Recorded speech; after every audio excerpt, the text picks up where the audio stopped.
the reporters were standing around him, and they was like, "Hey, Jerry, how do you feel?" And he was like, "You know what? Right now, I feel lower than a crippled cricket's ass."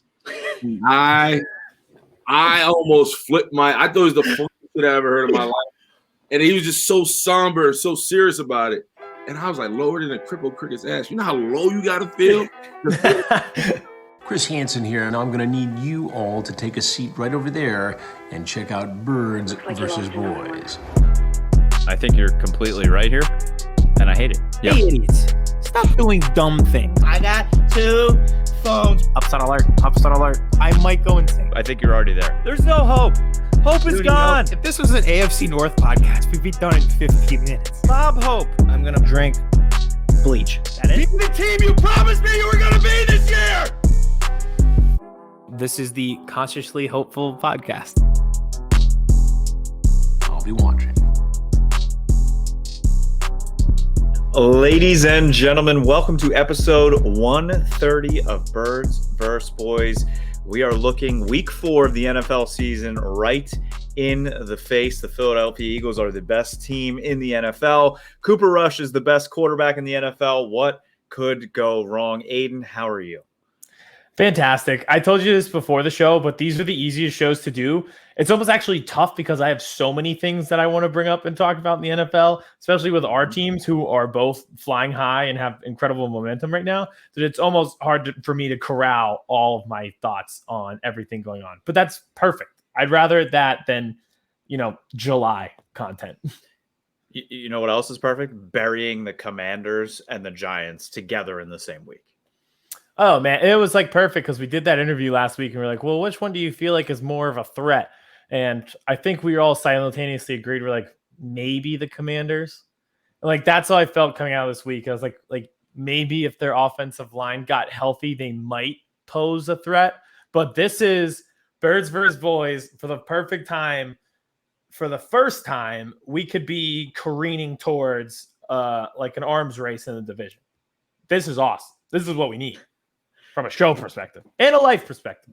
Pump the brakes there on the Cowboys being there neck and neck with you guys, but we'll get into that. I do want to say a thank you to Chase Sr. from Chat Sports for stepping in for me last week. I popped in with you guys real quickly from the phone, but I was away in Chicago, so shot him a DM. Thought it would be the perfect guy to hop in there with you, and I think it was.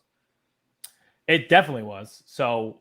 I love Chase. I love kicking it with him. He's great. Chat Sports is great. He's building that Eagles profile. So it was good to have him hop in. But we're back tonight. Huge show. And if you're going to have a huge show, we should have a huge man. We went out and got Willie Cologne. He's our interview tonight. Technical notes. I cannot wait. That was a fantastic interview. Great anecdotes from his playing days, and not even from his playing days, just now. Yeah. So he does the pre- and post-game show for SNY right now. And for the Jets, one of his former teams, but we talk everything: Eagles, Cowboys, his former teams, the Jets and the Steelers, life, kids, his story about his mother at the end of the Super Bowl with the Santonio Holmes catch. I mean, you just have to listen to that part of the interview. Yeah, it's I was amazing. going to say, stick around for that one because that is a fantastic, once in a lifetime story. And it was his answers were so cool too. Just like, even we asked him about what he missed, and what you're going to hear is not what you expect. Not but from the retired player perspective, what you hear on podcasts and TV and stuff, it was different, and it was different in a very genuine way. Mm-hmm. So I thought it was a very genuine interview. I'm very excited for that. I'm very excited for another part of the technical notes that we have tonight as a new sponsor that I'm the hungry, podcast has. I'm hungry. We love to keep it local. That's why we're partnered with Stateside, but that's for drink. So we needed food. So we went out and partnered with Delco Steaks at Delco_steaks on Twitter. They are huge. They keep growing. They kept popping up on my timeline. So I was like, this is perfect opportunity. I was like, hey, give them a call. I was like, have my people call your people. So we did. And our new sponsor going forward is Delco Steaks. So we'll be promoting a lot of their content, a lot of their food, because the steaks are awesome. I know Vince went to a barbecue and he was like, I'm scrambling, just brought a platter to Delco Steaks. So they're like, here, you're going to a barbecue and you need food. How about some cheesesteaks? Here it is. Perfect. So we'll be doing a lot of stuff with them. I think we're planning a tailgate right now. More details on that later. But also you'll be seeing a lot of content from them, and we'll be shouting them out on every episode. So definitely follow them on Twitter, but more importantly, have one of their steaks. And if you want two things that are great, right? Stuff that's free and cheesesteaks. So if you combine those two and get a free cheesesteak, I mean, nothing could be better. And when you have a defensive line and a defense like the Eagles do, and Delco Steaks is giving away free cheesesteaks for every sack, and then that defense goes out and gets 9 sacks, and they give out 9 free cheesesteaks, think about the possibilities this season going forward. They're like the Oprah of sacks. It's just, come on. It's a no-brainer. Yeah. So the 9 if you're a fan of the Eagles, is just incredible. I hate the fucking Eagles, but if I get a free cheesesteak because they sack Cooper Rush or Dak one time, okay. Okay. It's like a nice little silver lining. Yeah, exactly. There you go. So be on the lookout for that. They run that promo. They run that promo every single week. So it'll be back this week. So if we sack Trevor Lawrence 9 times, you better be in on this giveaway from Delco Steaks. Follow them at Delco_Steaks on Twitter for more details. So excited. And I'm yes. All right. And so I'm excited about cheesesteaks. I just had dinner and I'm hungry. And I'm still hungry. Exactly. Yeah, so I had chicken on a salad. Yeah, that's what I had. We're saving up for our cheesesteaks. Yeah. All right. So where do you want to go with this? So I know you did your reaction pod like we always do. Like we always. I literally text the group today. Today's Wednesday, show coming out Thursday. Oh, damn. I didn't do my reaction pod because I'm old and I forgot. And none of the young bucks in this entire production reminded me. You were so locked in. Like you were sending me tweets like every hour. You're going to be on another show. I don't know if you want to shout that out, but you're going to hurricane pending, which is the issue. So like you were sending tweets from Birds vs. Boys. You had viral tweets from your own account. Like you were so locked in that I just assumed like you knew, and you just like never did. I was like, I thought you knew. I didn't know. I was gonna remind you. I just know. I'll remind you next week. Thank you, because that's the bad thing about being old and night games. Like as soon as that game was over, I'm like, I need to go to bed. Yeah. And then I woke up the next morning. I was just excited that they won, and I was like, oh, okay. Good to go. Yeah, the Vikings game, I was like, all right, we're clearly going to win this. Let me set up now so I can be ready to go because it's about midnight. That's not a real breaking news during the show, is it, Vince? Now you got to break the news. Coolio has died. That's not cool. Breaking news here on Birds vs. Boys. Which you probably will all know already because this is coming out Thursday, and that's how the world works now. Yeah. Also, hey, breaking news is a hurricane. Yeah. So we're praying for the people in Florida as well, including my dad. So, all right. Yes. So where do you want to go with this? That's what I was saying. So you did your reaction pod. I'm sure you want to touch a little bit on the game against Carson Wentz. You were there. If you haven't listened or watched Aidan's reaction pod, it's a must watch because he was at the game. So boots on the ground reaction. So watch that, listen to that. Is there anything you want to recap still before we look forward to week 4? I will say this. You can just listen to it and get most of my thoughts from the game. I will say DC, everyone is scared of FedEx Field because it is just a massive dumpster fire shithole. And it is, but you shouldn't be deterred of going to the game. Like it was so cool to see just Eagles fans take that over. Everyone's seen the crowd shots. I have pictures from the tailgate and walking into the game. There are no Washington fans in sight. And I understand why they're a despondent fan base. But like if you make a weekend in DC out of it, which is a nice city, and then go to the game, like I know like Washington, like FedEx Field, Dan Snyder, one of the worst people on the planet. But I don't let that deter you from doing that trip because it's quick to get there and it was a fun experience. So if you haven't done it, I would still recommend it. I feel like people are scared away by the horror stories, which is fair. They are. So since I didn't do a reaction pod, I'll just do a quick recap. So was very pleased with the victory from the Cowboys. A lot of things happened in that game, a lot of ebbs and flows. Jason Peters gets his first action as a Cowboy, put him at left guard next to the rookie Tyler Smith, who's been looking phenomenal, has only allowed 1 sack in 3 starts. Looks pretty damn good out there. I think they found their left tackle of the future. Jason Peters got 14 snaps, busted a big run for Pollard, so I was really excited about that. I know he was on a snap count, so we'll see how that progresses as the games go on with him. I think besides Cooper Rush, right, winning another start, besides the defense balling out again, they were given credit for 25 pressures in this game, 6 sacks, but PFF actually gave them 35 pressures out of 49 dropbacks, which is just absurd. I think if you would agree, really the main storyline of this game, besides Kenny Galladay also dropping big passes and getting paid millions of dollars, and Sterling Shepard getting hurt. Sterling Shepard getting hurt again. It was CeeDee Lamb, right? Going from like the GOAT to the GOAT. First half. Depending on what he was going to be the GOAT one way or another, depending on what area you're from. Yep.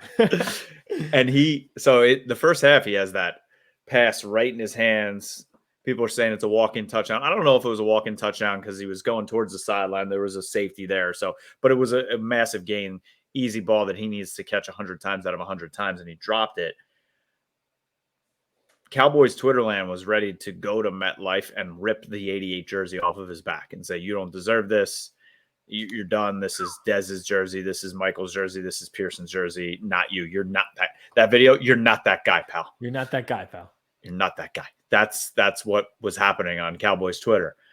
And then the second half happens. That drive happens right at the end of the game, which was his best drive as a Cowboy. He's had 4 catches. He had an 18-yard catch.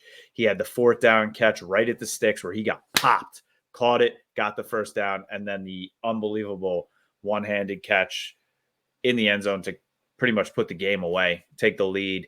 I know they hit the field goal after with Maher, but it was like he went on Twitter at halftime, right? I was like, all right, shit. I think guys do that. Right? Yeah, so definitely. I think that was the biggest storyline of people. There's still questions out there. There's plenty of questions. Is he a true number 1? I don't know. No one knows yet. He's great. Good as Devontae. No. I don't know. Or A.J. Brown. He's not that kind of guy. So we'll see what happens when Gallup comes back. We know that CeeDee does a lot of damage out of the slot. So when Gallup's back and they're able to put Gallup on the outside, move CeeDee more on the inside, I think he's gonna do a lot more. But I think that was the main storyline. Besides also Daniel Jones now never winning a primetime game and the Cowboys being 10-1 against the Giants in their last 11. They are just so inferior. It's just insane. Anyways, you're right. So my main takeaway, the CeeDee Lamb thing for sure, but just the defensive line having 25 pressures, it's a combination of things, right? Like you can't just sit there and say, oh, well, it's Micah or, oh, it's the Giants offensive line always not being good. It's not the receivers always struggling for the Giants. Like, yeah, those play a part, but I really think like you look at that defensive line, that's going to keep the Cowboys afloat this entire season because now teams are like doubling Micah, which there was a hilarious possession where they doubled him and he just bulldozed the running back anyways. And he had the over flu. to help Chip. Did he really? Oh yeah. He's been sick. He didn't practice. He didn't have 1 snap of practice this past week. I didn't know that. It makes it even more impressive. But now teams are so worried about him. They're doubling. You see these false starts because they're trying to go early. But now it's like creating lanes and one-on-ones for Dorrance Armstrong, DeMarcus Lawrence had and all 3 those sacks. guys. He had 3 sacks. Exactly. So like you're so attentive to the other side that now DeMarcus Lawrence's side, he's just left on an island with a mediocre tackle that the Giants have. That'll continue. Like they play the Commanders this week. Things won't change. Trust me. I witnessed it firsthand. The first 8 snaps of the game, we had 5 sacks. Yeah, and a false start. It was dominant, and it's not going to change this week. So that was the main takeaway for me. And also, if we could just like get a year where we don't have Giants and Cowboys in prime time, like that would like just throw us a bone because I can't do it anymore, man. I just can't. I'm right there with you. I'm right there with you. It's such a bad game. Like they never play an entertaining game. They have. There's been some walk-off, the couple of years ago when Witten had the walk-off touchdown at the end. Jason Witten. No, I agree. It's been since Jason Witten. When he was good. They had a good, yeah. I do remember that game. But yeah, I would say that that was also a 4:00 game, I think, when Dak still prime time. When Dak broke his leg and then Andy Dalton had to come back to win it. Yeah, and that was like the most despondent game because you're like, oh, they won, and like, well, also our season's over. Yeah. And the Giants still couldn't win when Dak's leg was on backwards. Like, it's just like, oh, please, there's got to be another game that's better. Come on. I mean, there's got to be something better. So, yeah, those are my takeaways. That was all I had. Oh, and I have one last FedEx Field anecdote. So they don't have as many parking lots, so you have to park in fields. So we were walking to the stadium, and you have to walk through the woods. And I noticed that there was a creek. And I was like, the stadium's that way to my left. We're walking towards our right. And I noticed there's a creek with logs over it. And I see a path. I see people walking towards the stadium. And like, I think we just got to go over this creek. So I was like, all right, I know my group's going. And then everybody else in the woods just followed our group. And we like crossed over this creek to walk up a hill through the woods, over the river to grandma's house. We go to FedEx Field. And it was just like the most like Commanders thing ever. That's like that. Remember that book? Can't go around it. Can't go over it. Got to go through it. Got to go through it. That's what Micah was doing with that running back. And it wasn't Saquon. That'd be a matchup. Oh, yeah. That is two titans of the Penn State locker room or weight room. It does. I don't know. I think in a couple of years, I think Dable is going to have that Giants team be formidable. Yes. Can we just quit on Daniel Jones? Like, why are we still doing this? I tweeted out this week, imagine having Cooper Rush and Daniel Jones on the same team and picking Daniel Jones. And that's what happened. Yep. We could have been stuck with Herbert.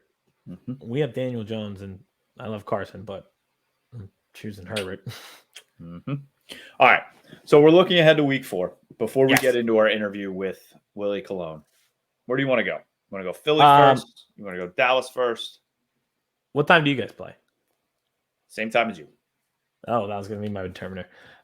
Let's stay with you. Okay. Because you do play the Commanders, so this is like the perfect bridge. We just did, now you do. So it's from recap to preview. Yep. So since last year, I have quickly grown a hatred for them and their fans, more than I've had, I think, my entire career as a Cowboys fan. They've become very annoying. Huh? I didn't meet a single one. I'm telling you, the only lady who talked to me in the crowd was a woman in a Lamar Jackson jersey. You find them on Twitter though. They're there. True. They're annoying. This would have been, if we didn't have Willie Colon, this would have been the perfect week to have our boy from Australia on. Oh yeah. Just to hear the accent every once in a while. Exactly. So yeah, I've grown hatred towards them because last year the whole benches thing, and then they brought their benches to AT&T Stadium and it was a whole thing, and now they're unveiling their new black jerseys because of course they are, because it's against Dallas and there's going to be eyeballs on the screen. That's the only time they're going to get eyeballs on the screen. So I don't know. I feel like this could be a trap game, if you want to call it a trap game, for a team that's still starting their backup quarterback. Washington's coming off an embarrassing loss to the Eagles. Do they want to get embarrassed 2 weeks in a row? Can Carson play worse than he did last week? But at the same time, I'm like, yes, all of that can happen. Yeah. After witnessing that offensive line, yes. It could go the exact same way. That was bad. Like they were totally dominated. And like you could tell live that it was bad, and then you watch it and you're like, that was even worse than I thought. It was to the point I was watching the game with my wife. I'm like, if there wasn't a sack, I was surprised. It got to that point. I'm like, well, yeah, he's just gonna get sacked here. Yep, 100%. And they just kept doing the same thing. They're like, all right, 7-step drop. All right, 7-step drop. Not like let's move the pocket maybe or run the ball. No, No, yeah, So- they're throwing on first down. It's like, what are you guys doing, man? I'm hoping they do the same thing against Dallas and Micah and DeMarcus and Dorrance and even Osa. Fowler has been looking really good. That's so another guy. I forgot my spiel. Yeah, I think you can. I think they're going to go hunting for DeMarcus or for Carson Wentz. And it's something I was listening to the interviews with Dan Quinn this week, and they were asked him. First of all, he sounds like he's just having such a good time, and the guys playing for him are so fired up to play for him. It's a win-win, but he's not going to get faulted if if the season fails. We know who will. And his squad is balling on his side of the ball. So he said last year they were really like figuring stuff out, like running stuff, like to figure, like, all right, let's put Mike on the edge to see if it works. Let's run this stunt to see if it works. He's like, now we know everything that works with our guys, and they're just creating more of things that they know instead of testing. They're running things that they know is going to work, which made me so excited because the front, if there's a place that's been struggling, it's been the linebacker play. Like Anthony Barr has his moments, but he kind of looks a little washed. LV's been playing okay. Big part of that is Micah was not playing linebacker as much, using it as the edge rusher. Now, I will say Anthony Barr, I think he looked his best coming forward, also going after the quarterback. So maybe they'll figure that out. I know Jabril Cox was active this past week. He's probably going to get more and more snaps. The back end is the back end. I mean, Malik Hooker looked good. Oh, and you know what else is going to help the linebacker crew? Back end is the back end, man. Damn right. Always will be. It's your favorite.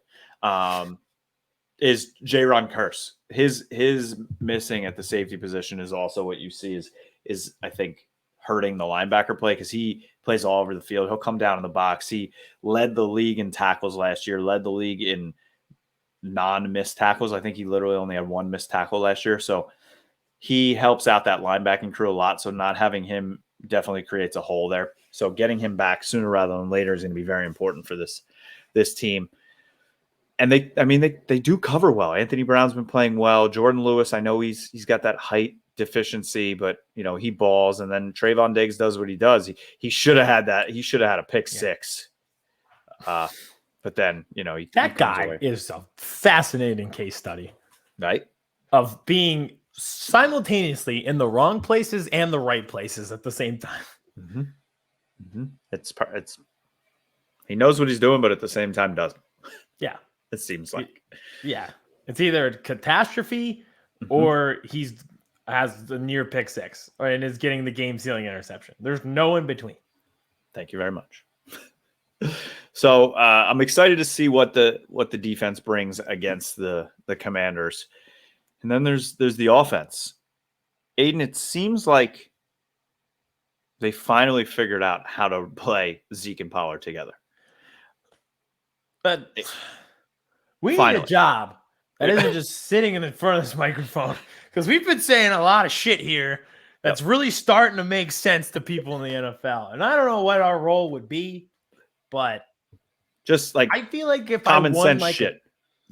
Like if they were like, oh, we're gonna do a giveaway where a fan gets to call the plays for a quarter, I think it would actually go well for us.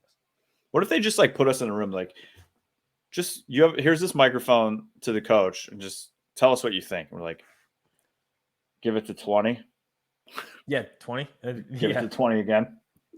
What if NFL teams did what are those groups called? Like a demo group? When they have like a new item that they want to, get a feeler on. What's that called? Focus group. Focus group. Group. What if they did focus groups with fans? They're like, all right, we're gonna feature Tony Pollard more. How do you guys feel about that? Raise a green card or a red card? Green. 100%. Also, another breaking news: Aaron Judge just hit his 61st home run. Of course, I missed it. It's been 8 days. Of course, it's the 1 hour we do this show. Literally, I've been watching every at bat. So it seems like Kellen Moore has figured it out, right? Last year, the year before, it was like, all right, Pollard, you can have the third series, and we'll just keep you on the field until we punt or we score. And then they're like, all right, see ya. Now it's like, they're fully mixing them in together. Like, I think Zeke had 14 touches. Pollard had 13 last game. Zeke will be in for 2 plays. Pollard comes in for a play. Pollard's in for 2. Zeke comes in for a play. And it seems that, Zeke has no issues with this now because he's calling himself out of the game. Pollard's coming in. They're the perfect, that thunder and lightning, if you want to call them that. Like, Zeke. And I mean, Zeke has also looked a lot fresher. He did last year earlier in the season too, before he got hurt. He busted off that almost 30-yard run. Pollard had the 45-yard run. And what I liked is Pollard's getting a ton of yards on first down. He's averaging 7 yards a rush on first down when they give it to him. So it's starting out drives, not backed up. Wherein, if you want to get this stat, which is wild, Aidan, the Cowboys were in 2nd and 8 or longer 18 times week 1 against Tampa. 18 times. This is the EPA thing that I was talking about on this reaction show that I did, and how this stat actually makes sense in our tiny little brains. And it makes sense. It's like not every yard is equal. If you're starting in 2nd and 3 and you're getting 7 yards on first down, that's a lot more important than getting 7 yards on third down when it's 3rd and 11. Exactly. And that's the difference between week 1 and week 3 Cowboys.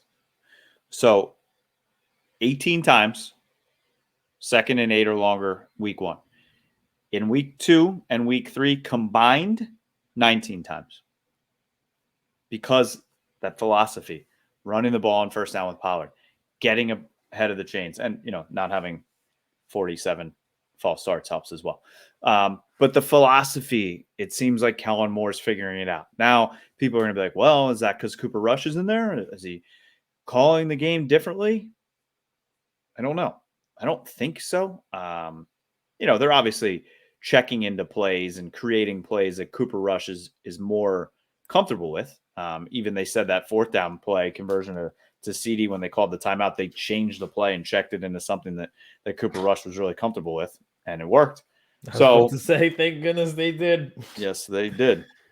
So we'll see. But that philosophy, I really hope continues, and I hope it continues once Dak comes back as well. Because if they can continue to run the ball like this is the type of team they need to be successful, right? What happens at the end of the season in the playoffs? What dominates? Defense and the run game, especially if you go into cold weather. They have the defense.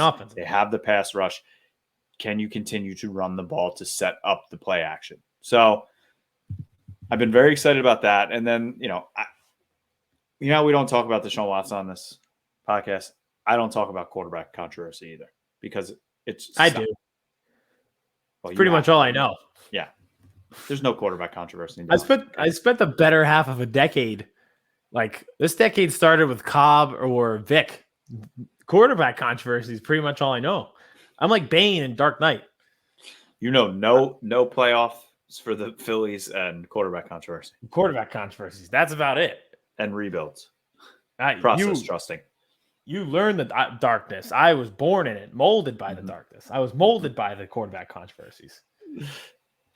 But in Dallas, there is none. Once Dak is back, Dak's the quarterback. Yes. I have a great stat for you about Cooper Rush. Okay. He has just 6 less fantasy points this season than Tom Brady. So Cooper Rush, greatest quarterback of all time. Cooper Rush has played less, and they are about equal right now in terms of fantasy value, which is pretty incredible. Pretty amazing. But if you look with the eye test, I mean, he's playing well, yes, but he still struggles to get the ball to the other hash. He's still bouncing passes. I don't think he really does anything truly better than Dak does. Yes, he's getting the ball out very fast. I think he's 2nd or 3rd fastest release this season so far. But come on, people. It's Jerry being Jerry. That's all it is. Mike McCarthy said it. The players are saying it. When Dak is ready to go, Dak is going to play. Now, I need it to be when Dak is ready to go. I don't need it this week. I don't need it the week after, just so they're, when he's ready to go. The target date I've heard is the Philly game, and that would be perfect for this show as well. So, everything's coming up for his first voice lately. Yep. Isn't this the best? It is. It is. This has done a complete 180 where we were doing the spot the win on the schedule game, and now it's like, all right, this is such a survivable thing. Oh yeah, the mask is crushed. It's here just in case I need it. Just in case.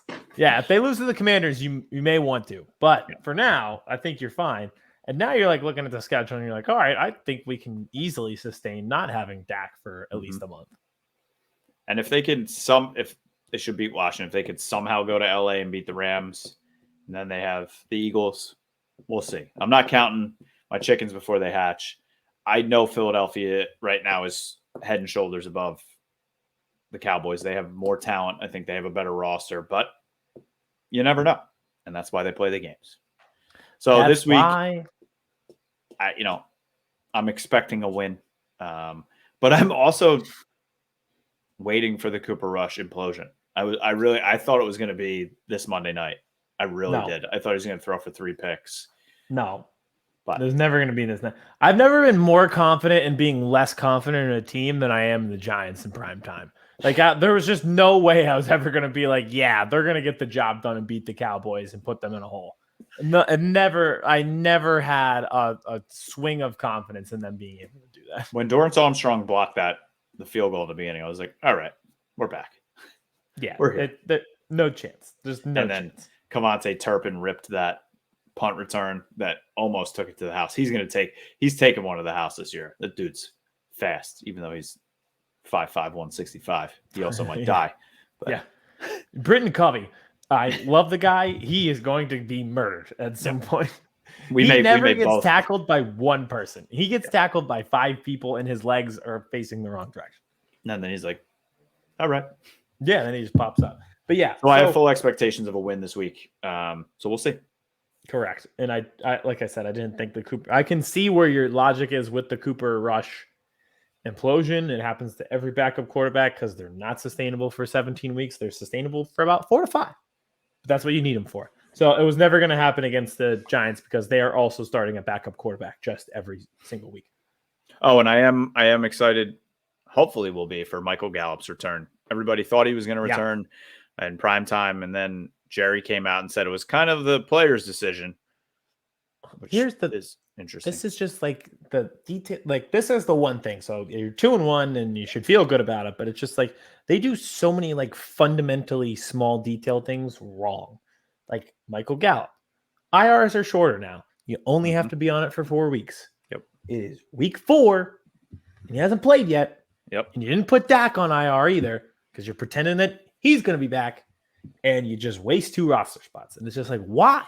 Like, what do you do? Like, they just do dumb things. Yep. And then Jerry comes out and is telling the people that, things. It was the player's decision. Like, nobody, like, stop. And now you're throwing him under the bus. Exactly. And he said to you before week 1, he said, I'm not going to be ready. Yeah. He told you. Yep. But yeah. It's that's just the way that they run things. That is always going to be their downfall. Because Jerry small detail things. Jerry sells hope. He is a hope salesman. That's why he sells hope that Dak's going to be back early. He sells hope that Gallup's going to be there. He sells hope that they're going to be amazing this year. And these fucking idiots buy the hope from him. It's like the Hope Diamond. Isn't that what the Titanic Diamond wasn't it called? The Hope Diamond or something? That's Jerry Jones is the old woman on Titanic. It's been 84 years. And he's trying to fucking find the Hope Diamond to sell to you. No, Jerry. No. And she just dropped it in the freaking ocean. And speaking about him being old. That's what he did to Michael Gallup. Yeah. He dropped. Speaking of Jerry being old, phenomenal quote about that from Willie Colon coming up soon in our interview. But before we get to the interview, let's talk Eagles. I'm excited for this week. If I had a concern, it wouldn't be anything X's and O's. It would be the fact that we might get hit with the remnants of a hurricane during the game. So that obviously would not be ideal. Do you know how they have scheduled losses? It's like, all right, it's just like everything worked against you. It was a short week. We were playing back-to-back road games. This team was coming off this, and we had these many issues. So it was just one of those weeks. Scheduled loss. To me, this just feels like a scheduled win. I know how horrible that sounds for anything in Philadelphia. Yep. But it's just like, all right, you're back at home. It's a 1 o'clock CBS game against the Jaguars. They are coming from the West Coast where they just had a huge win. They're now 2-1. That's almost like house money. And then they're going to fly back to Jacksonville. Might have to leave early because they are in the path of a hurricane, and then fly back up for a second road game on the East Coast against the Eagles. That's a lot. This just feels like the Eagles are not going undefeated. Like, they are going to trip up, and probably multiple times, and we will all freak out about Jalen Hurts when it happens. I just don't think it's this week. Like, that the way they're humming, this just, to me, like, scheduled win, and just saying it like I know how horrible this will sound at 2:30 on Sunday. But for now, that's just honestly how it feels. Yeah, I unfortunately am there with you on that. They're legit. They're not a paper tiger, I don't think, at all. I don't think this is like the Cowboys were a couple years ago when they were 3-0, or the Panthers last year when they were 3-0. It's not that. They were definitely a paper tiger. Yeah. The Giants being 2-0. Yep. This, that's just how I feel. Is like this, and everyone's like, oh, it feels like the Super Bowl season. This, to me, feels a little bit different, but I did have that feeling during the Super Bowl season where I'd be like, all right, I have looked at this game at every angle and cannot find out how this team would be better than us for 3 hours, for 4 quarters. I just can't figure it out. That's kind of how I just feel in some of these matchups. I'm just like, I don't know how the Jaguars do this back-to-back weeks. And I think they're good. Yeah, I think they're ahead of schedule. Just like almost the Eagles were last year. Remember, people were towards the end of the season, they were winning games. They're like, well, we're not supposed to be good yet. And that's the Jags, right? They were the worst team in the league last year. They were a dumpster fire under Urban Meyer. Peters comes there, also spends a ton of money on players that everyone's like, what? Christian Kirk? Which like, never works. Which never works. And they've looked dominant in the last 2 weeks. And you're like, wait, they just beat who? They've had 2 big wins. Huge. 2 huge wins. Huge. Trevor Lawrence looks like what we expected Trevor Lawrence to look like. Okay, so that was actually the point. One of the points that I wanted to bring up, because in my reaction show, I was like, it just feels great that things that you believed that would happen are coming to fruition. For example, like AJ Brown being dominant is just, we believed that this would happen and it'd be a great wide receiver tandem. Jordan Davis just obliterating centers and interior offensive linemen. Like, that is what we expected, and now it's playing out. I feel like the Jaguars are a classic case of that, where, like, if you have anyone who's not Urban Meyer coaching this kid, who is the best quarterback prospect since Andrew Luck graded out, he would turn out good. And you gave him Doug Pederson, who's a good coach, and all of a sudden Trevor Lawrence is good. And it's that same logic where you're like, we believed in this, and now it is coming to fruition. Can you imagine, like, Trevor Lawrence? He's been good at football since probably he was in the womb, and he's been at great high school, which program he went to. Clemson, won a national championship. Program has run well. He's been dreaming of the NFL his entire life, watching NFL games just like we do. And then he gets the NFL and he's in that dumpster fire clown show. And he's like, wait, what just happened? Wasn't he the one who had like the insane record where he like didn't lose in high school and like he lost like 3 times total at Clemson or something like that? And that, I think like his first, he never had like a home loss, I think, ever. Something crazy like that. Yeah. I think he had like 3 losses or something. Never lost in high school. And then with 2-15. But you're right. Like, this is, I think, not it was regular season game, because he only lost in the playoff in the national championship. I don't think he lost a regular season game until the NFL. Yeah. Something like that. Which is insane. Then he lost 15 of them. But this is not that team. Now they're good. I think they're like I could see them going 9-8. Like that, like you said, like last year we went 9-8 and made a wild card. Like, and in that division, Houston's not that good. Tennessee looks like they've come down to earth, and the Colts are, we don't know. They just beat the Chiefs, but still. The Jags are in first place. Everybody else is 1-2. Yep. So 9-8 could actually win you a division. Colts are 1-1. Facts. Actually, you're right. I just thought it was a loss because they were playing a team who's trying to lose on purpose and tied. Yeah. So yeah, I think they are. Should have a winning record. And they're a team, if they're not playing your own team, like I feel like they're a team you want to root for because definitely in the city. Love Trevor Lawrence. Yeah, you guys love Pederson, even though we have the meme out there if he's next. The Grim Reaper. Yeah. Oh, that's the gift that keeps on giving. We're gonna give him a standing ovation, but I also want to be freaking up 17-0 at halftime. That's like all those people like, don't put Deuce on there. It's like, all right, we didn't kill Deuce. It's just he just happens to be on the line. Okay. And there's that many doors on the meme. So someone needed to go on the door. Yes. It will keep happening. If we win and beat the Cardinals and Zach Ertz is on the door, it doesn't mean we hate Zach Ertz. It just means that we beat the Cardinals. That's all. And then Jason Peters is going to be on the door. Yeah. Who do we play? Who's on the Steelers? Probably somebody from our team. We'll figure it out. We'll find somebody. We're going to keep this door. Listen, we're going to be the door is going to be a revolving theme like the red door in Haunting of Hill House. Yep. It'll be. We're just going to have to keep adding on and then photoshopping it. Yeah, we'll just have to Photoshop like 8 doors by the end of this. We'll make it happen. We'll figure out a way. Make it work. We got the people. We got resources now. We got sponsors. Mm-hmm. We got sponsors. Eddie's in town now. We're good. Yeah. One other thing on the Jaguars. I want to talk Eagles actually real quick. You know how Christian Kirk, and we were like, that is a horrible contract. And every agent was like, you just ruined the wide receiver, receiver market with that contract. Yep. All right. Well, now he's 8th in the league in receiving yards and has 3 touchdowns this season. So it's like he's not doing bad. He's got 6 receptions in every game too. So which is not pretty bad. Which is not bad. Yeah. Now the contract actually looks like it makes sense, which is wild because I never expected that. But they're good. They're good. Like James Robinson's good. He's splitting time with Travis Etienne.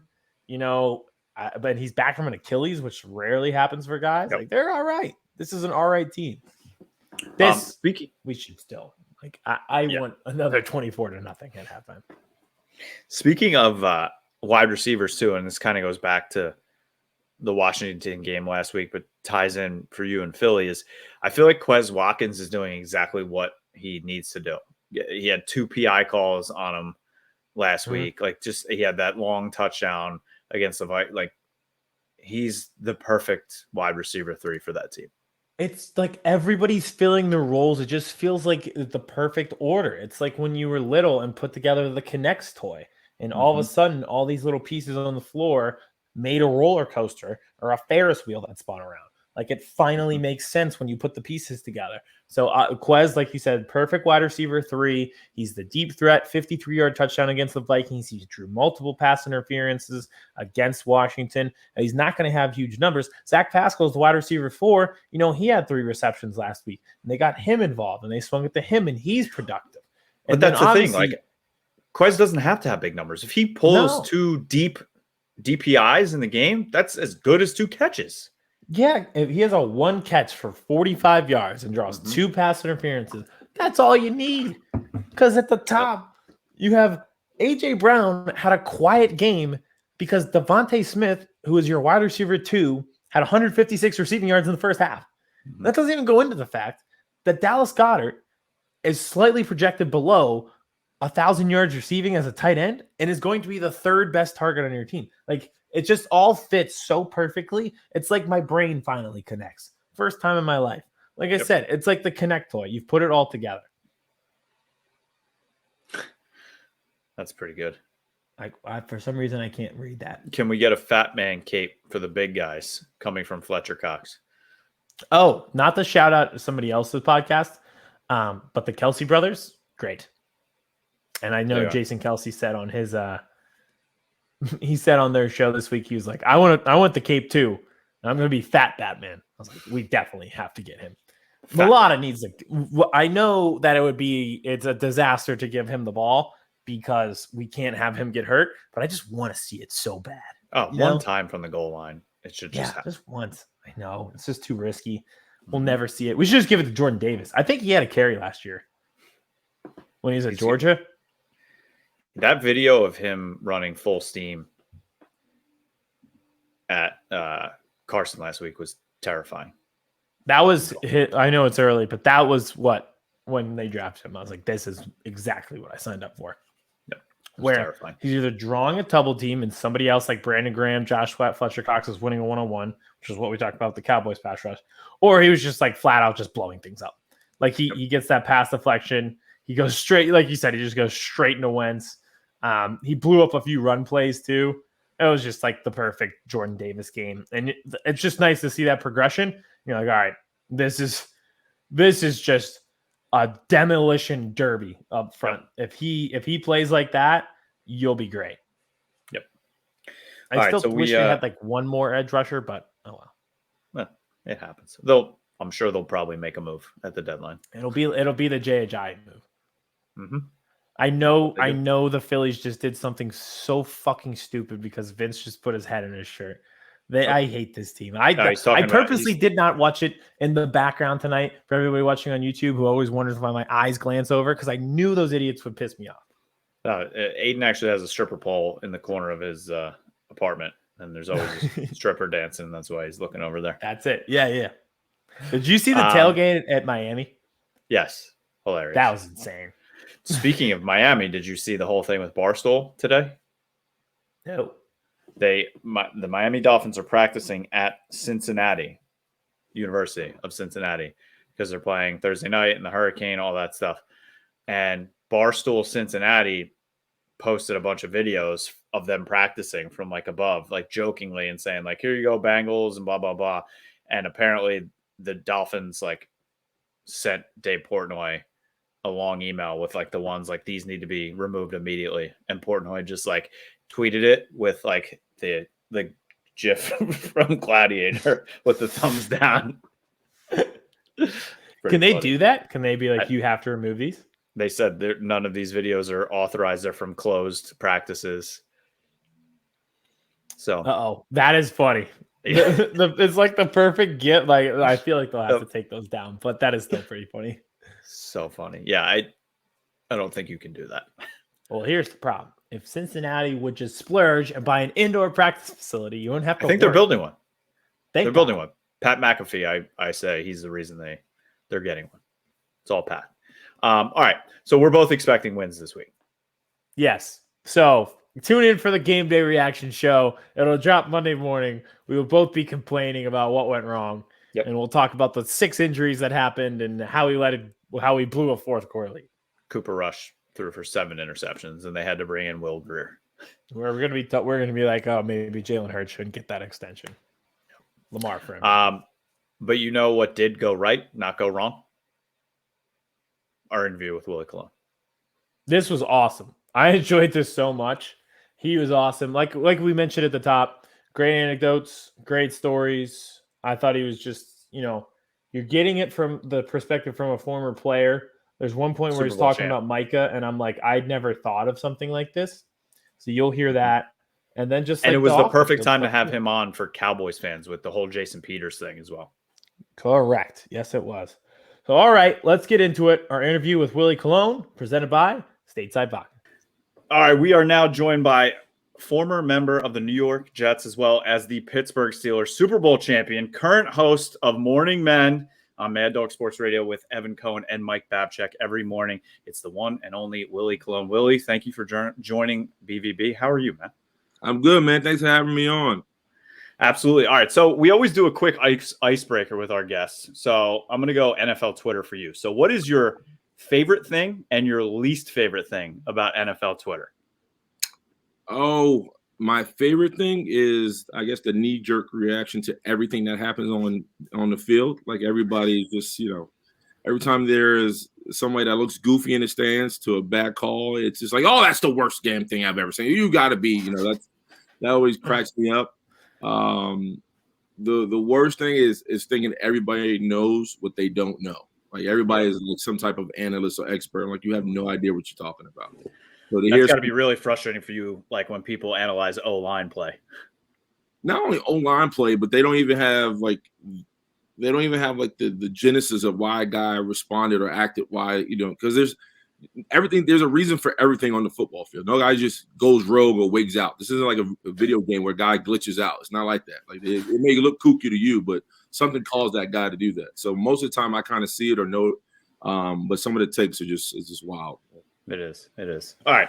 So as a Cowboys fan, and this is obviously a Eagles and Cowboys podcast, I want to talk a little Jason Peters with you. I thought it was the perfect time to have you on. So 40-year-old Jason Peters, Hall of Fame left tackle, signs with Dallas, finally gets his first snaps of the season at left guard this week, Monday night against the Giants. So one, what did you think about his play at guard? He got 14 snaps, if you saw some of that. And how hard is it for an offensive lineman to move positions like that? He's so used to playing tackle. He's moving guard. He's not moving side to side, right side to left side. But how hard is that? Well, it's tough for him because he's coming off the couch, right? And so to get acclimated that fast on Monday night, it wasn't Monday night. It was it was Monday. Yeah. My days all mixed up. For him to be on prime time, to be thrown in there, I thought he did a hell of a job. I thought Zeke and Tony Pollard, they did a hell of a job. I think they averaged 6.3 a rush. They were leaning on the defensive line for the Giants. But Peters, I've always loved him, man, from his days in Arkansas when he was actually playing tight end, man. And he was a monster then. And then I watched him a lot when he was in Buffalo, his early years. And then so I followed him throughout his career, and he was a big dog with the Eagles. So I know the type of caliber of athlete he is, and the type of ball player he is. He's a big body with tremendous feet, but he looks like he's still in football shape. And he's still, if he can stay healthy, he's going to really add a lot of balance, a lot of structure to that offensive line, especially with the young guys that are next to him. Could you do that right now, coming off the couch? Strap it up Monday night? Man, let me tell you this. My wife asked me all that. She asked me that question all the time, especially when the Bills come in.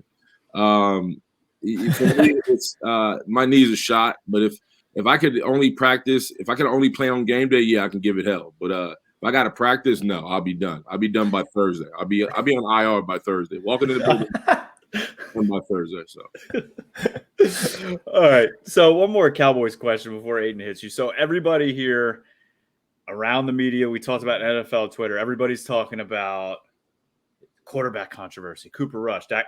Do you think there's actually a quarterback controversy happening in Dallas, or as soon as Ford's ready to go, he's ready to go? No, I think that's just Jerry being Jerry. He kind of let that, let that linger in the air, and people went crazy with it.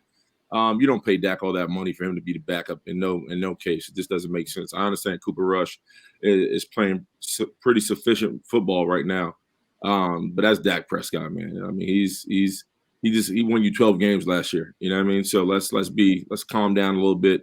But I think Cooper Rush is doing a great job under the circumstances. You just hope when Dak gets back that he can go back to being Dak of what we saw last year. Because prior to that, he was a little up and down. So we'll see. But I think that's just Jerry kind of stoking the fire.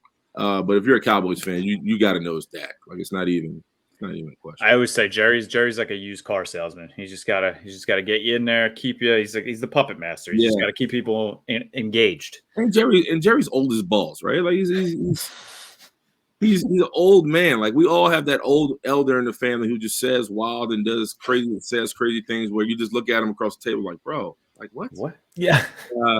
That's how I respond to Jerry. When one of my favorite lines from Jerry. I think it was after Dak's big time injury with his leg. He was sitting. He was outside the locker room, and the reporters were standing around him, and they was like, "Hey Jerry, how do you feel?"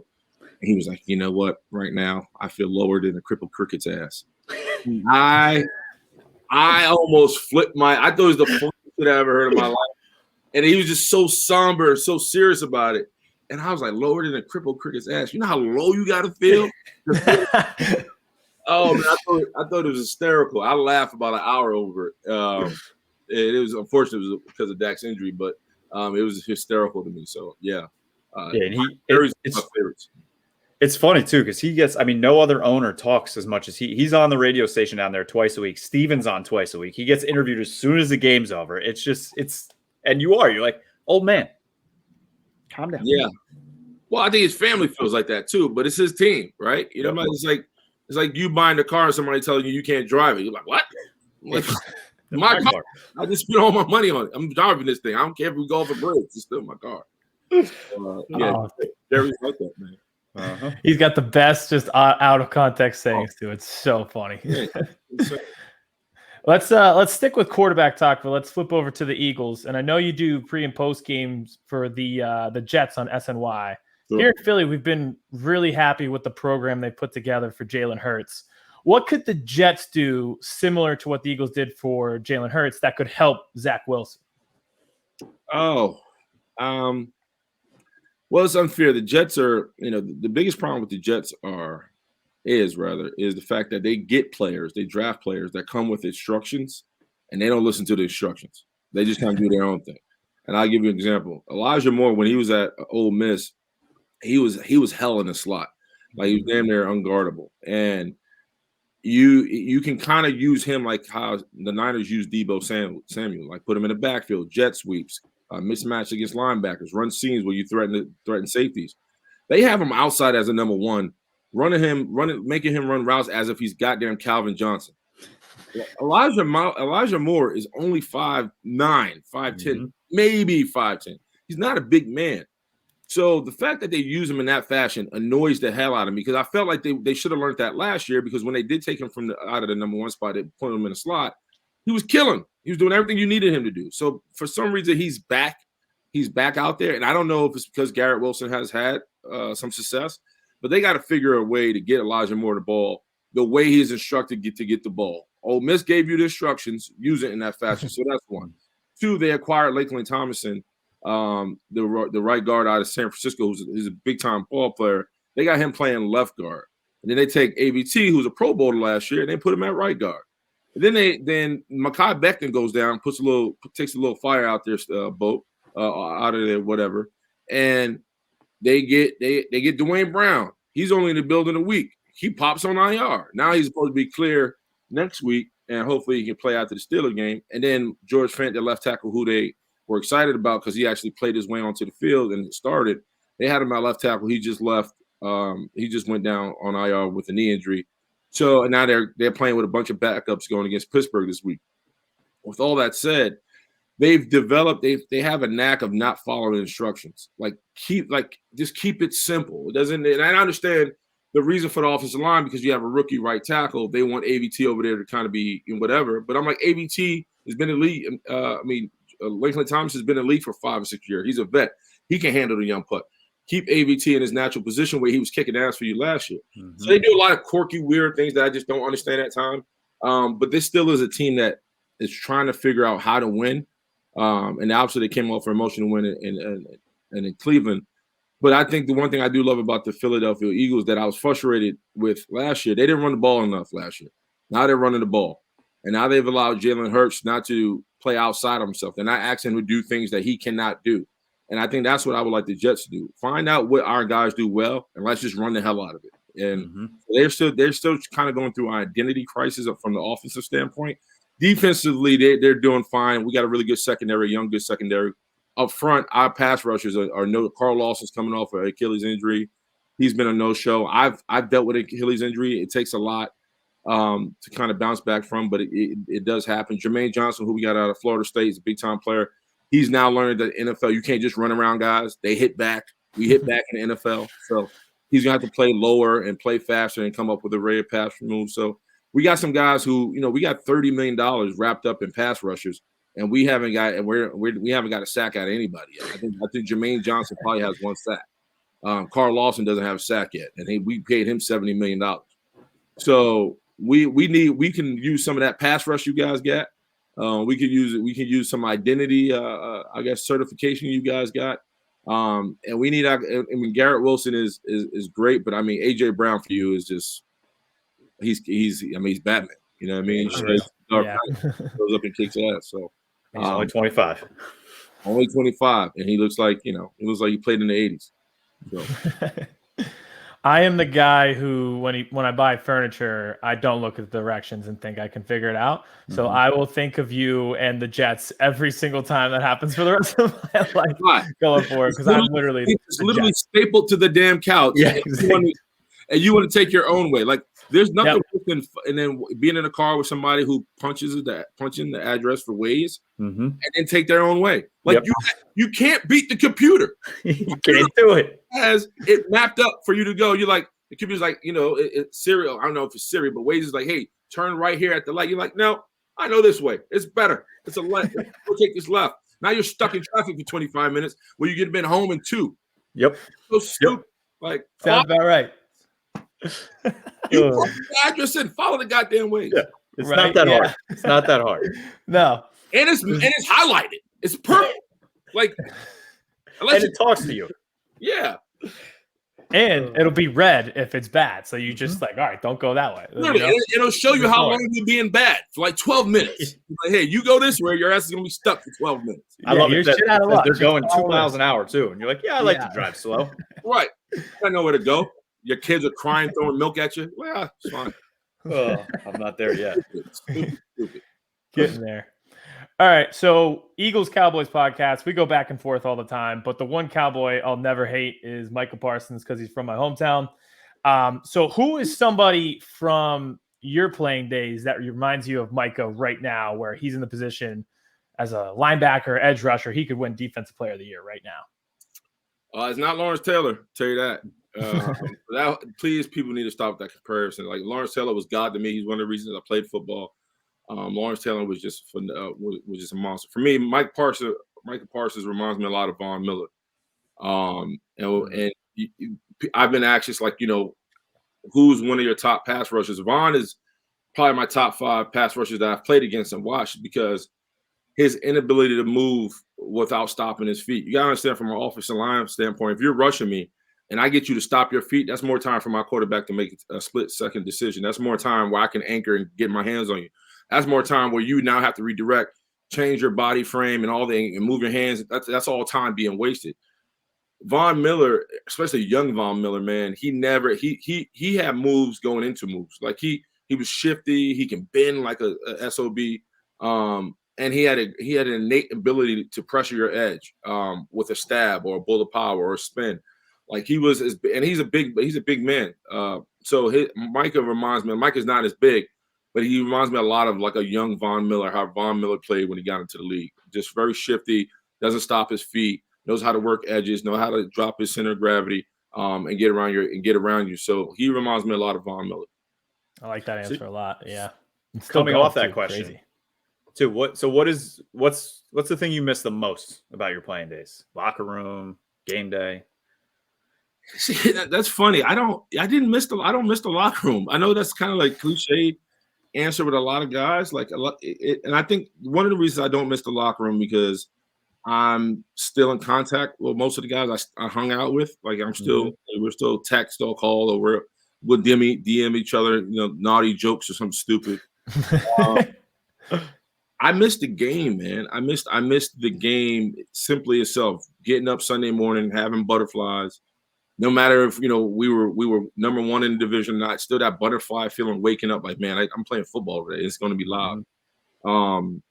Walking into the stadium, looking at your locker, seeing your jersey, getting yourself mentally prepped and ready to roll, and it's just that you versus you mentality. Because a lot of times, guys, especially, most guys feel okay right now. You're still in good shape. You're only a couple weeks removed from August, but the middle of the season is when you start really feeling like, man, my body's breaking down a little bit. How I'm gonna get through this? How I'm gonna do what I need to do? Oh, I got this guy in front of me. Like just that mental battle you kind of got to get over and go out there and just bang away and have a day. I miss those challenges. I miss that kind of like football made me feel alive. It did, and so I, that's why. That's what I miss on Sundays. Like just that kind of like, man, I gotta go fight today. I gotta go win a game. Not knowing what the turnout's going to be because there's games I've walked. Sorry, that's my wife texting me. We'll get you out here. I'm on her computer. But those are the days I miss. Just not knowing how the day's going to turn out, and just going out there just banging away, man. Love that. I like that a lot. I feel that same battle during meetings at work when I'm like, oh God, if I can just get through one more Teams meeting. Yep. I can make it through the week. When you like party, I'm ready to go. Yeah. Oh, I did it. Yep. All right, 2 more quick ones from us. I know you got the Steelers memorabilia in the background. Are you surprised at all that they didn't go to Kenny Pickett this week? They had a little bit of an extra break because they played Thursday night, home game against the Jets. Or do you think that moves might be coming soon anyways? Well, I think going to Kenny Pickett early feels like a panic, right? Because if he doesn't do well, then what do you do then? Who do you go to? True. Yeah. So you ride with Mitch. Hopefully Mitch comes around and that team starts playing better with him. But I'm okay with a first year quarterback starting and learning the ropes and just learning how to be a pro and what that means, how to prepare, what the team looks like, and actually learning behind the curtain. So when you get thrown out there, you just have a better sense of what you need to do, because the quarterback position in this league is very, very hard. It's a challenging position. And it's not just going out there reading defenses or knowing where the blitz is coming from. It's kind of wrapping your head around everything. And so if he can sit back and watch everything and watch how Mitch prepares, or watch what he needs, what he needs to do out there, that helps. And listen, excuse me, I'm burping. If they get out there he gets out there week 13, and he plays a couple of games and he feels good, ride with him. But I think it's too early. We're not even out of September right now. There's no reason to go. I understand they lost tough to the Browns, who they should have beat. But it's still early. I think if you throw Kenny out there, I think you're sending vibrations to the locker room. We're in worse shape than we realize right now. Yep, I agree. Yeah. All right, before we get you out of here, obviously you mentioned morning men, Evan, Babs. So bigger moment in your life, winning the Super Bowl or that beer chug against Babs in the pool? Oh man. Oh well, I don't wait till you see what I had to do today, since I lost the bet. It was Green Bay versus the Bucs. The one time I go for Brady, I actually lost, so I had to own up on another beer chugging bet. Wait till you see that. I think that drops this week. Oh, I can't wait. Yeah, but no, Super Bowl was absolutely mind blowing, man. It's so weird, around Super Bowl time, playoff time, they start showing all the Super Bowls on NFL Network, and my Super Bowl always pops up. And you understand, when I won the Super Bowl, I didn't watch it for a year. I just couldn't watch it, and I wouldn't watch it in a weird way. One, because I was like, I didn't want to be a prisoner in that moment. I was still playing, so I was just like, I'm still chasing another one. On top of that, once I was able to retire and kind of step away from it, I still hadn't seen it. And then I was in the house on a snowy day with the wife, and I sat down and watched it like if I wasn't watching myself play. Like I was getting nervous. I was cheering for the Steelers. I was like, what are you doing? And me and my wife was like, man, now every time it comes on, we sit down and watch it. Like, and I still look at it like if I don't know what's going to happen. Yep. And there's so many things that happen in that game. Everybody wants to talk about James Harrison's big, run before halftime, but there's so Heath Miller had a big third down catch in that game that was monstrous. That was huge. I mean, Lamar Woodley at the end of that game, if he doesn't get that sack, we march. You talk about Hines starting off that game with a big third down and kind of gets us the early score. There's so many components of that game. Every time I watch it, I'm like, man, that was big for us, and that I just didn't see when I'm playing. And then even after I was done watching, I'm just like, oh man, that really happened. So it's an awesome game. I think it's one of the best. It's at least top 10 Super Bowls that ever happened. And I was in college for that game, so it was lit for me watching that game. It was awesome. The game is ultra special for me, because in the back of the end zone when Tony Tutil, Santonio Holmes, catches that touchdown, in the stands is my brother and my mother, who's no longer with us. She's right at the railing. She's like two or three rows up from that railing. So it's her and my brother's directly looking at that play as it happens. And I think Sports Illustrated, I don't have the picture on me, but there's a shot of my brother, jumping up in the sky, damn near about to fall over. And my mother has her head plastered into the Bible. She didn't watch the whole drive. She was like, I couldn't watch it. It was too much for me. So she prayed the whole drive. And she said she didn't pick her head up till she saw my brother damn near shoot out his seat like a rocket. So in that moment, it was always special. And yeah, man, there's always things I watch. I'm like, man, that happened. Oh, how can that, how did we get away with that? So yeah, it's a special Super Bowl. I always appreciate it when I watch it. That is an incredible mom story, because I feel like my mom would be the same way. As like, I just can't watch. I'm just putting my head down and believing in faith. She didn't see it till she saw it on the news, and she was sitting right there.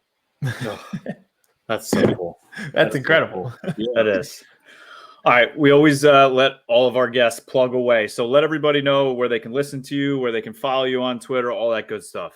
Yeah, man, you can catch me Monday through Friday on Sirius XM Channel 82, Mad Dog Sports. Me, Evan Cohen, Babs, who's a whack job, the whole gang, man, talking sports, sex, drugs, and rock and roll. If you try to categorize our show, we like to say we're a sports show with a bite. So that's who we are, man. I'm also, if you're a Jets fan or you just want to watch me talk about Jets and football in general, you can catch me on SNY TV is regional.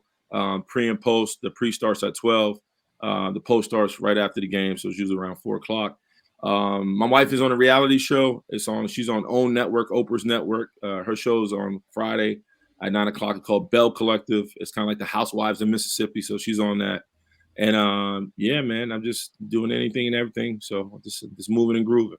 And being a dad on top of it. Being a dad. Yeah, being a dad. I got to go get the bad ones in a couple minutes. So that's awesome. Well, we appreciate it. We're going to have you on again, but thank you for the time. And it was awesome. Best luck, man. Kick ass. Aidan, another A+ interview. That's all. I loved it so much. I just was like I said, like some of the stories, it's just like perspectives that I didn't expect, and which made it even more awesome. And I'm so happy it came to fruition, too, because we've been talking with him back and forth, and he agreed. And then it was like 12, 13 minutes into the time we were supposed to get it, and he hadn't read the DM yet. And I'm like, oh, no, not again. We haven't been stood up in a long time. And then, bam, there he was. Things are looking up for this podcast. Damn right. Damn right. Things that always look up for us is our TikTok, right? We're back. Literally. A little bit.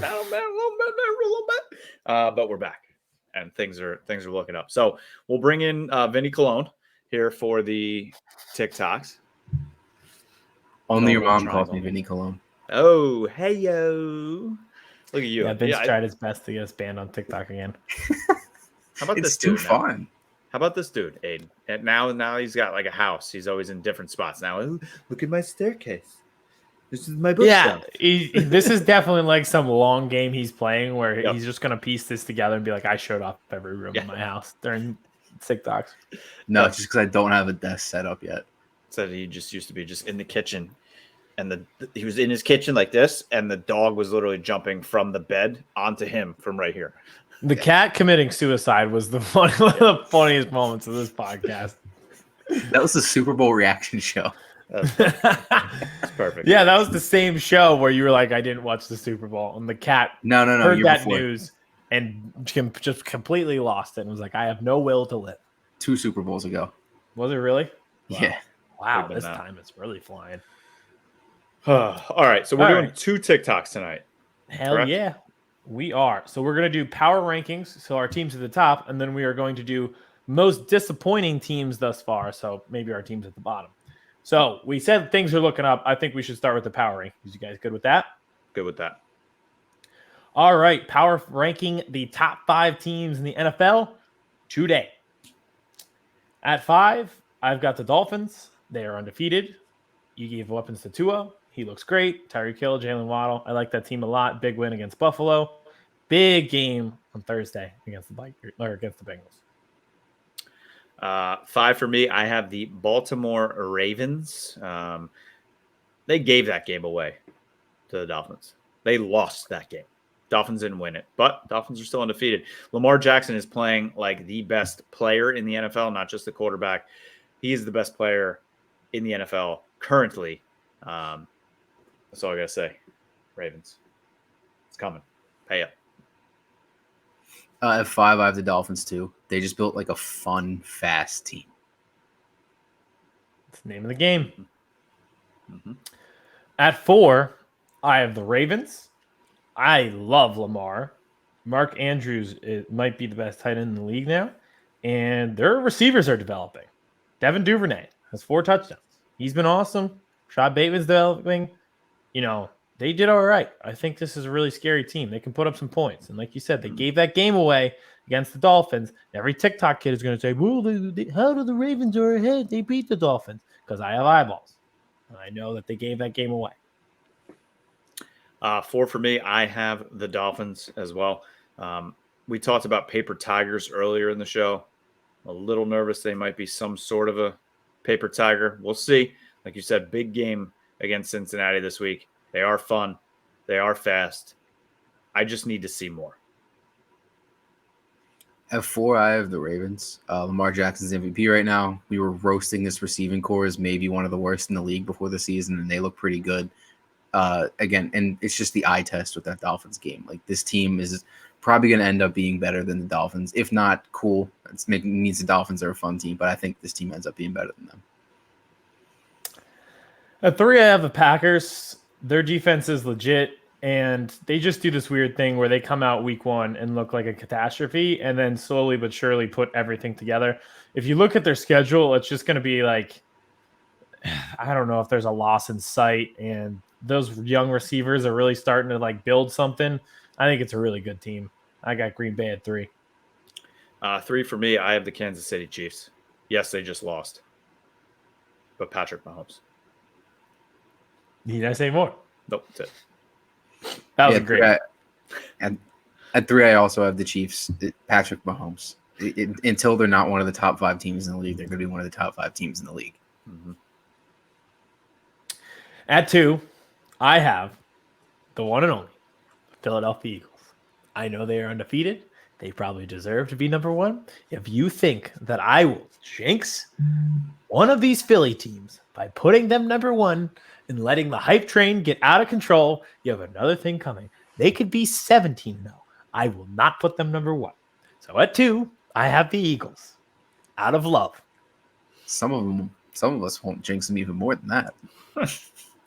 Aidan, Vince forgot his own team. Number 2 for me, it's the Buffalo Bills. Yes, they just lost, but they ran 90 plays. 90. They are still a wagon. They're going to figure out a way. Ken Dorsey might kill someone, their offensive coordinator. So there's fear there. And Josh Allen is him. So they're still there. Buffalo Bills, too. At 2, I also have the Bills. They're supposed to be a great team. They're a great team. Well, what else can you say? At 1, I have the Buffalo Bills. And every person on TikTok is going to say, how can you put them ahead of the Dolphins when they lost? Well, because like Kevin said, they ran 90 plays. They doubled the time of possession. Gabe Davis dropped a touchdown. Stephon Diggs cramped up. They missed a field goal and still only lost by 2. It took a perfect storm to beat them. And that's why they are number 1, because it would take a perfect storm for them to lose a football game. Number 1 for me, they had 9 sacks. They have an unbelievable quarterback. Amazing receiving core. Best defensive line in the league. An offensive line you've never seen before. Darius Slay is better than Deion Sanders. It's the Philadelphia Eagles. Best team in the entire world. Fuck off. At 1, I have the Jacksonville Jaguars. They have a great new head coach. They have the best quarterback prospects. It's Andrew Luck, who really looks like he's turned it around. Christian Kirk is really playing up to his contract. I mean, this team is just on a roll. I respect that. I thought you were going to go Cowboys. I was like, oh, no. Don't do that. I respect the Jaguars one a lot more. That's good. All right, let's get these disappointing teams in here. Yeah, they don't deserve as much time, so let's do them. All right, top 5 most disappointing teams in the NFL thus far. I have 2 teams at 5, and here's why. It's the Raiders and the Cardinals, and they're not ranked high because anybody with 2 eyeballs and 4 brain cells could have told you that these 2 teams were going to be disappointing. This was the trajectory that they were always going to be on. At 5, it's the combination of the Cardinals and the Raiders. 5 for me, sort of with that same line of thinking. It's the Titans because they stink anyway, and Vince hates them. Last week, Titans Raiders was kind of, I think, like the ugliest game of all time for Vince in his brain because the Raiders stink, and then the Titans are just the Titans, and they're just awful team, and then playing each other. So I have the Titans. They should be better, but they're not. It's like 2 Toyota Camrys drag racing each other. It's the worst. At 5, I have the Raiders. They're the only 0-3 team in the same league that has the Seahawks and the Texans, and they're the only 0-3 team. Every team has a win except them. Well, Texans have a tie, but yeah. Okay. They have the most losses. That counts as a win. I would like that on record. That counts as a win. All right, at 4, I have the Broncos. I could not be more out on a coach-quarterback combination. I have never been more out. The coach, no. I would fire him now. Just no. Nathaniel Hackett, that is a guy you cannot trust to lead you into battle. I'm sorry. Out. Broncos 4. Done. No way. 4 for me, Broncos as well. I mean, Russell Wilson's out here doing this thing, and he's throwing 1 touchdown. And Nathaniel Hackett hired a dude to make in-game decisions for him. Aren't you the coach? At 4, I have the Browns. I know they're doing all right and they're winning. It's really easy to just be disappointed in the Browns. They just belong on this list. Yeah. You know? It's not a win-loss thing. Fair just enough. like a vibes thing. Yeah. Not mad, I'm just disappointed. Correct. Yeah. All right. At 3, I have the Chargers. I still believe in the Chargers. I love Justin Herbert. It just feels like another year where it's like, oh, the Chargers could be good, and then everything goes wrong for them. So Rashawn Slater tore his bicep. He's out for the season. Justin Herbert's been playing with broken ribs. Keenan Allen's been out hurt. It just feels like another one of those seasons where you're like, well, this could have worked. They were almost good. At 3, I got the Chargers. 3, I have the Bengals last season in the Super Bowl. Now don't look like that same team. Yes, they're coming off a win, but they blew that game earlier in the season. They lost to the Cowboys. That offensive line has looked horrific. So for me, yes, last year early in the season, no one expected them to be in the Super Bowl. But then they went on that run. The expectations go up. You're in the Super Bowl. Could have won the Super Bowl. Didn't.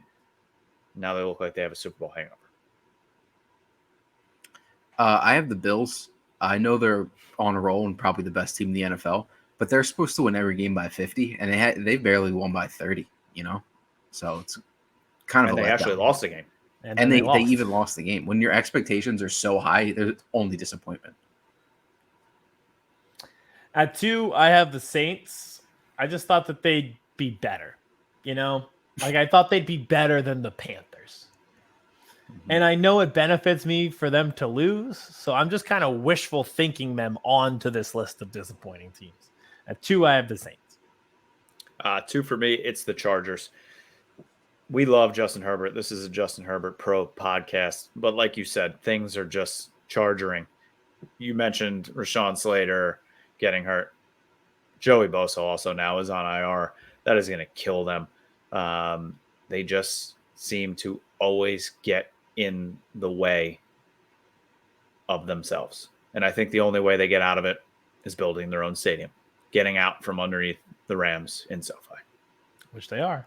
Mm-hmm. I have the Broncos. Russell Wilson is bad. Their coach is bad.